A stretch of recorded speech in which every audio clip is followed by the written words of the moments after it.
بسم اللہ الرحمن الرحیم۔ غیب کی خبر اللہ کے پاس ہے۔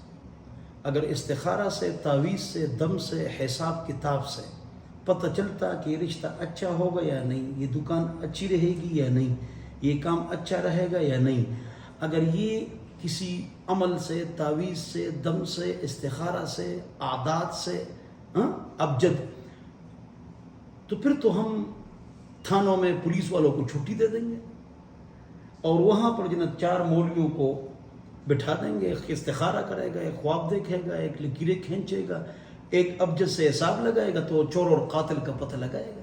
ایسا کوئی عمل دنیا میں نہیں۔ کل کی خبر آپ کو بتائے، لہذا ویسے اپنے پیسے اور وقت ضائع کر کے عاملوں کے پاس مت جاؤ، دیکھو ذرا کیا ہے، یہ جھوٹ بولتے ہیں، اس پر سایہ ہے، اس پر پرچھاواں ہے۔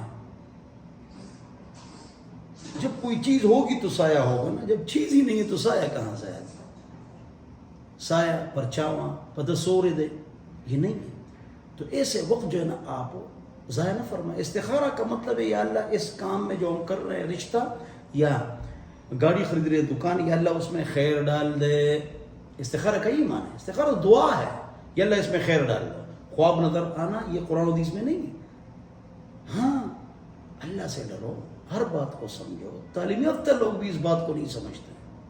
استخارہ کا ہم کو حضور اکرم صلی اللہ علیہ وسلم نے بتایا ہے، تو اس لیے بتایا ہے کہ جس طرح بتایا اس طرح کرو۔ 2 رکعت نفل استخارہ کی دعا ابھی کر لو، مکروہ وقت نہیں ہے، دن کو بھی کر سکتے۔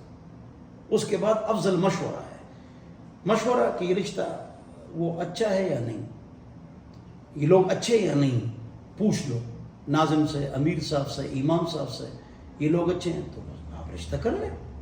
حضور اکرم صلی اللہ علیہ وسلم کی بیٹیوں کو طلاق نہیں ہوئی، حضور نے زید کا رشتہ زینب کے ساتھ کرایا، کیا طلاق نہیں ہوئی؟ کل کی خبر اللہ کے پاس ہے۔